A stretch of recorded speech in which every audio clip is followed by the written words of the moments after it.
Good afternoon. Thank you for having me. I want to tell you a story first. There's a group of guys, a couple lawyers, a couple doctors, that go down to the Amazon, and they're going to do whatever people do in the Amazon. I'm not quite sure what it was. But they go in a private plane, and it crashes. And everybody dies except one tourist, one guy, and the guide. But the guide is seriously hurt. And it's pretty apparent that he's not going to survive if they don't get help pretty soon. And so he attempts to teach the businessman that came on the trip all that he knows about surviving in the jungle. And so he would show him a plant, and he would say, "You can eat this. The green ones you can eat. See how the bark is formed, and see how the leaves have a certain point to them, and see how the root structure comes off the branch." And the businessman goes, yeah, I can eat the green ones. You know, he's not planning to stay here very long. And they go on. And then he shows him the purple one. Never eat the purple one. And attempts to tell him why. Not only the color, but the leaves, the bark, the root structure, the insects that are on the plant. And again, the businessman doesn't really want to know about that stuff, and it just blows him off. And the inevitable happens, and the guide dies. And everything was going along okay while the businessman was waiting to be rescued, until he ran out of green plants, or green fruit. And he ran across some brown fruit. Does he eat it? Does he not eat it? Should he have paid attention to the guide when he tried to teach him these things? And he eats it. And when they found him, they found all of his bodily fluids drained out of him on the jungle floor. And he died. Because he didn't pay attention to the why. What exactly is required to survive? He took the easy way. He just took, don't eat the green ones, don't eat the purple ones. He took the easy way. I'm truly blessed with a council that has incredible courage, that lets me do the weirdest things and cause the wildest of controversies. And they're unafraid, and they recognize that what we're doing is not managing a city day to day. We're recreating a city. We're creating a city that can survive in the 21st century. Because the challenges we have are frightening, truly frightening, what we are walking into. The biggest problem I can see facing us now, I think we've pretty well got a handle on the crime issue. I think that as we further develop the law enforcement techniques they're using, that it'll continue to fall. But the biggest problem is jobs, is unemployment. And as much as we're doing to bring employment into the area, there are incredible forces against us. The biggest one is robotics. We actually recovered from the 2008 recession. We've recovered. Market's doing wonderfully. Jobs have not. And they think the primary reason is robotics. I just attended a conference which was primarily about robotics, and it was frightening. It was up in Palo Alto. In 10 years, 80% of everything your doctor does will be robotic. You'll wear a little strip on your chest, probably by the end of the year. You'll wear a little strip. And it'll download to your iPhone your blood pressure, your respiration, your pulse, your vital signs, 24 hours a day. And so when something changes, your doctor's alerted. Most of the diagnosis will be done through computers. Something as technical and difficult and complex as medicine is going to be robotic. In my law office, a lot of the work I'm doing is robotic. The lawyers prepare a brief, I run it through a computer, and the computer corrects it for me. And I don't mean the grammar, I don't mean the spelling, It rewrites the document for me. It gets rid of all the excess words. It makes it more persuasive for the judge, and it lets me push a button. Now, I don't know if Kitty knew I was doing that or not. It was a secret. They actually thought I was rewriting their documents. But I figured it would get out eventually anyway. Imagine the things you do that can be replaced robotically.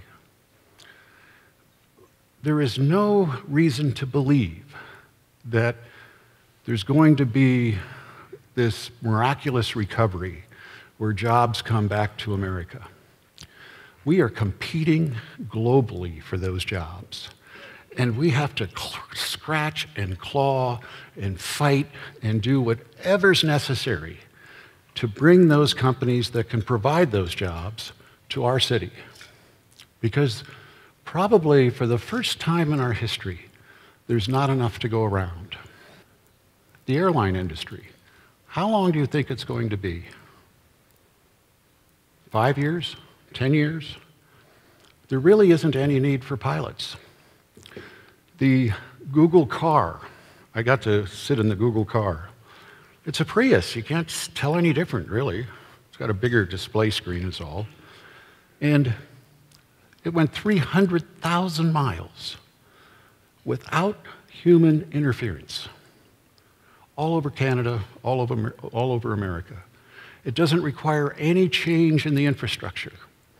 Now, imagine what that means. What about your UPS driver? You know, are you going to own a car in 10 years?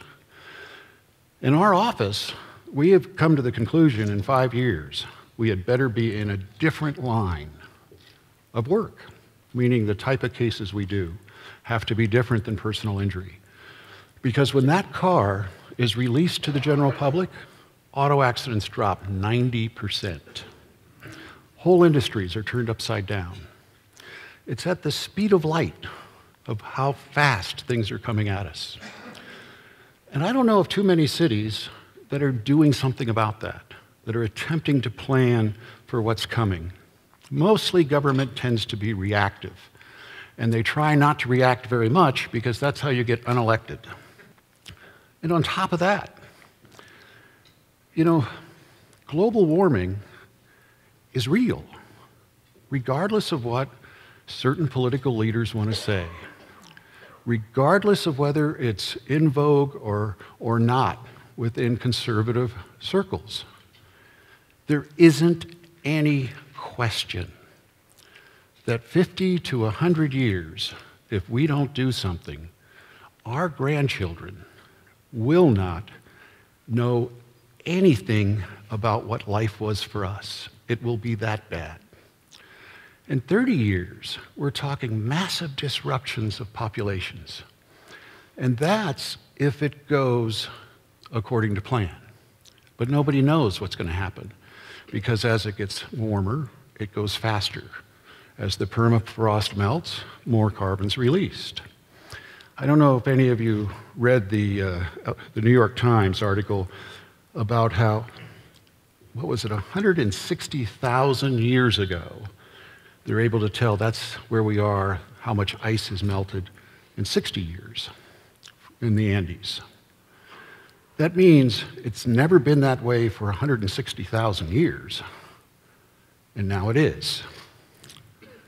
What that means to us globally is so horrifying, it's easy for us not to think about it, especially when we got countries like North Korea threatening to nuke us. I mean, imagine what it's going to be when millions of people are displaced, hundreds of millions of people looking for a new place to live. And I don't see our government doing much about it. So what do? Do we ignore it? Do we follow the party line and just say it's not happening? Or do we plan? Do we try to do whatever we can to make some type of difference in all of this? And for better or worse, the city of Lancaster has chosen to do something about it.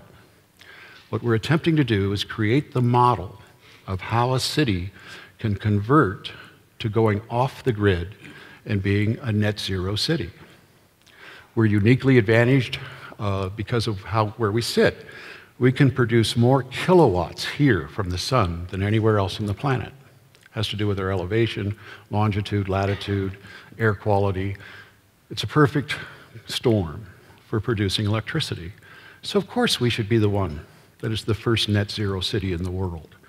Right now, 29% of our energy comes from the sun, 97% of the city buildings' energy comes from the sun. Within 3 to 4 years, we'll have reached net zero. If we knew an asteroid was coming at us 50 to 100 years out, we'd be doing something, wouldn't we? We'd be building the rocket ships. We'd be doing something to avert what was coming. When every recognized scientist in the world is telling us that the asteroid is coming, perhaps we should listen. We're not magically going to make it go away. The other day in the council meeting, somebody who I respect, I've known for many, many years, was telling us that we should not pass the ordinance that make every new house have solar energy in it, that the free market was going to take care of it, because the free market always takes care of these things. Isn't that the same thing as telling me it's magically going to disappear? It's magic. I mean, we're in a different world today. Things are moving at the speed of light. And if anybody thinks the free market's going to save us, what happened in 2008? That was the free market at its worst.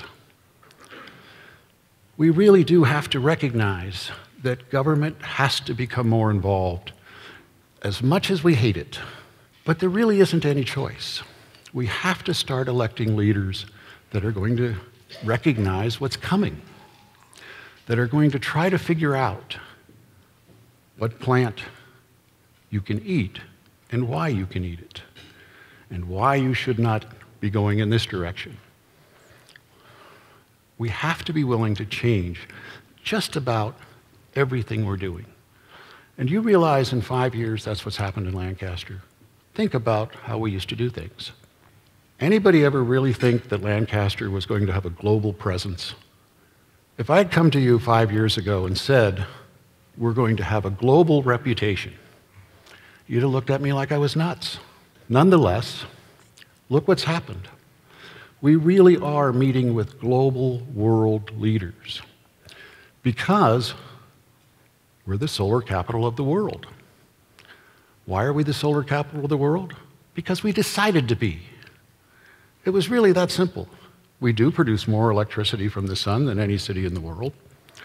We will be the first net zero city. And why is that important? It's important because of how things are changing. We have to be the center of some type of industry. When things are really complex, you have to be the center. You have to be in the center. If you want to build computers, go to Palo Alto, because you're in the center of it. You're constantly getting information. You're constantly exchanging information. You're growing every time you get up out of bed in the morning and leave the house. We can be that for solar. And then we're not going to have to worry so much for our kids whether or not a robot's going to take their job. Because it'll be like it was with aircraft. Remember when we were the king of aircraft? Nothing went up in that sky that didn't come out of here. Nothing. You know, every one of our parents were somehow involved in aerospace. I mean, we can list from the F-100 all the way through the space shuttle was the Antelope Valley. The problem with that is it was cyclic. You know, one day things were good. The next day my mother was selling Watkins and my father was on unemployment. And then a few years later it would switch. It was cyclic. So what I'm attempting to do is create the industry that won't be. It'll be constant. We won the World Prize. I think that was the former chairman of the World Bank who gave Ken the award. Globally, Lancaster's being recognized as first. Marvin went back to Washington, D.C. The EPA, Environmental Protection Agency, were the most sustainable city. here in Lancaster. Beat out San Francisco, beat out Chicago, beat out New York, every city that competed, we won. Who would have thought, that we could develop that type of reputation? Next week, you'll be reading an article in the New York Times that is, I guess it's going to be, she spent all day with us. I hope it's a large article, but all about what we're doing in the city of Lancaster that's different than what the rest of the world is doing.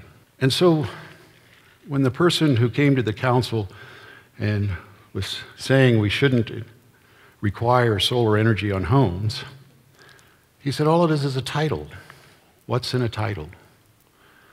Well, to begin with, 400 jobs will start, soon to grow to 1,000. Every city in America was competing for that contract, for them to do it here. Why are they here?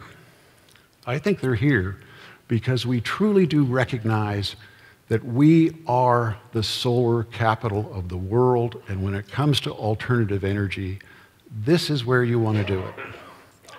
And it's going to start with the buses. It should soon also be a factory producing batteries. The problem with solar energy and wind energy is the storage of it. We could really solve all the energy problems with it if we had an ability to store it. And it looks like BYD may be well on the way to handling that problem. The Ever-Ready battery that you have in your cell phone, that was produced by BYD. Almost 90% of batteries are produced by BYD. They have 200,000 employees. Gives you an idea of how big they are. You've seen what's been happening the last couple of years. We are starting to bring more and more industry in. And the reason for that is because we believe that it's our job to say yes, to look for ways to say yes to any type of business that can provide jobs. Most cities, it's the opposite. The default position is to say no. If it doesn't exactly comply, you hang them up for 2 years. It really is true. There are projects that if you build on this side of the street in Lancaster, you can start construction in about 60 days. If you step over into the county, it takes 2 years. We can't afford to allow that to happen in our city because it makes any type of business too volatile. The interest rates of holding on to that property, of waiting to get started, kill you. They're choking.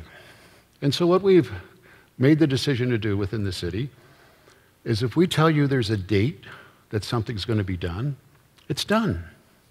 If it's not, somebody's in a lot of trouble. And it's not fun, is it, Mark? Not at all. But most other cities, that is not the attitude. And so as a result, developments get stifled. In Lancaster, if you want to put solar on your house, 15 minutes. That's what it takes. Come over to the counter, it takes 15 minutes. It's not as like we haven't approved hundreds of these. It's not rocket science. After you do the first 10, you pretty much know what you're doing. Step over the border, it'll take 60 days. And you'll have to revise the plan 2 or 3 times. Because what has occurred is most cities are still doing government like they used to, because they're comfortable with it, not for any other reason. It's just how they've always done it. And we have to change everything if we're going to thrive in this incredibly competitive environment that's coming at us. And it seems to be paying off. These are just some of the companies that will be building in the Antelope Valley, in Lancaster specifically. And you have to be flexible. eSolar started out like a great idea. It was wonderful, fabulous, because they could produce electricity at about 19 cents a kilowatt. But then PV, photovoltaic, is 65% cheaper than it was just 2 years ago. And so that mirror technology disappeared. We're going to see a lot of that. We're going to see a lot of changes that happen very quickly, exponentially fast, and we have to be willing to respond and be able to respond. And so far, I think we've been able to. But all of that is at least to me, is for naught. If the actual neighborhoods of the city are not places people can thrive. You know, a lot of cities, neighborhoods are where you exist. It's not where you thrive. There was a time in our city when a lot of neighborhoods, you were afraid to step out the front door. The children that lived in some of these neighborhoods went to sleep to the sound of gunshots. In our city, not down in LA, our city. That's no longer happening. And one of the reasons it's not happening is because we're beginning to recognize, all of us, you sitting right here, have an obligation to everyone who lives here, to your neighbors, to help them thrive. And once we start taking on that responsibility, not only do those neighbors thrive, we thrive. You know, the great studies are coming out about what it is that makes you happy. I used to think it was how much money I had in the bank. Really, I did. I thought, you know, that's the measure. Put more in, you'd be more happy. And then you give some of it away, you'll be happier. Right? Actually, it's not. The people who are the happiest are the ones who are serving, the ones who are volunteering, the ones who are actively engaged in their community. The people that are working in those wellness homes and neighborhood impact homes.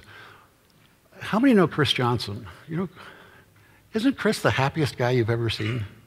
I mean, he is to me. I mean, I've never seen him not happy. He was happy at his father's funeral.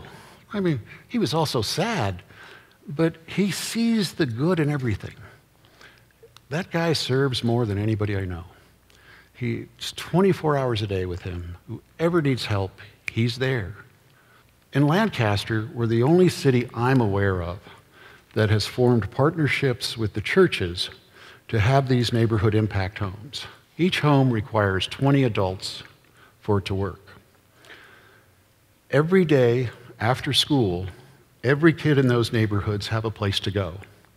They're taught how to cook. They're taught, more importantly, how to play with each other, how to get along. They have people to help them, that tutor them. They have a place to study. And most of all, they have a place that is safe. I kind of feel a little guilty in that the affluent neighborhoods don't have impact homes. How, you know, they really should. I mean, their kids are more likely to be alone than the others because of the latchkey children problem, the parents working. What we've found is that instead of just saying it's the parents' fault these kids aren't thriving, is that if we as a community take responsibility for them, they begin to thrive. Those same neighborhoods that you used to, literally, I don't know if you knew this, there were neighborhoods, if you drove into, there was a chance you would have to pay a toll, meaning the gangs blocked off the street, and to be allowed to go home, you had to pay them. In our city, that was happening. Those neighborhoods today, and I think it's because of those impact homes, you commit a burglary in those neighborhoods and you get caught, you call the police. Because what the neighbors do, they now have a sense of community and they protect their neighborhood. It's a whole different frame of reference. But it takes an incredible amount of work to develop that. But nobody's getting paid in those pictures. Everybody's taking responsibility for their own neighborhood. And the more we can make that happen, the happier all of us are going to be. And make no mistake about this, none of that would have happened but for the churches. None of it. And all of the criticism we took for the prayer initiative, for the In God We Trust sign, make no mistake, it was worth it. Because that partnership with the churches has changed the way we live. Now, the next step is, what about non-Christian churches? Because they're seeing that this works. They want an impact home too. And by God, they're going to get one. But watch the controversy when that happens. But the one thing we should have learned from all of this is that if we want to have a partnership with the churches in our community, we cannot be selective. It has to be open to everyone. Do you know Soar High School, which is a public charter school, meaning the district runs it. But by making it a charter, they were able to step outside the traditional boundaries of how a school operates. The top 1% of the nation, that school is better than Harvard Westlake, Buckley, schools you pay $45,000 a year to send your children to. They get a better education at SOAR than they do there. I took a delegation from China over to see it, and we watched 13 and 14-year-olds alter the DNA of a bacteria so it could produce insulin. Imagine that, 13 or 14, and 14, actually being able to do that and understand it right here in Lancaster. And what was truly astonishing is the demographic. Black, white, and brown, equally distributed. Almost all of them, their parents had not gone to college, and most of them were from a single-family home. Every one of them last year graduated with at least 1 year of college and went on to college. The demographic that should have been failing is succeeding. In Lancaster, we are capable of doing anything in this city, and it's proven to us day after day. Shop more in Lancaster. Do you know that it is proven, robust science, just by getting that in people's stream of consciousness, be it billboards, banners, mail, whatever, not shop in Lancaster, but shop more in Lancaster, sales go up 6 to 8%. That's all it takes, 6 to 8%. It's that important. We are still, unfortunately, in that place where people think the only involvement they have to have in their city is to vote, and that we will take care of it. I'm not going to take care of a damn thing. I will take care of it with you. But it has to be all of us. Otherwise, this will be a place where we come to exist instead of a place where we come to thrive. And you should all be seeing now what's possible. Anything's possible. We just have to decide we want it and go take it. But we better know that it's shop more in Lancaster, because the more, rather, in, is the shape of the leaf that causes people to act. It's a science to running this city. And you have to find people willing to learn it. And actually, you might want to learn it yourself. You know, what's happening in the world today is truly magnificent. There's a thing called Coursera University. How many have taken Coursera courses? Isn't that the greatest thing the greatest thing since sliced bread, I'm telling you. It's the greatest professors. I'm taking a class from Dan Ariely from Duke University. He's a premier economist.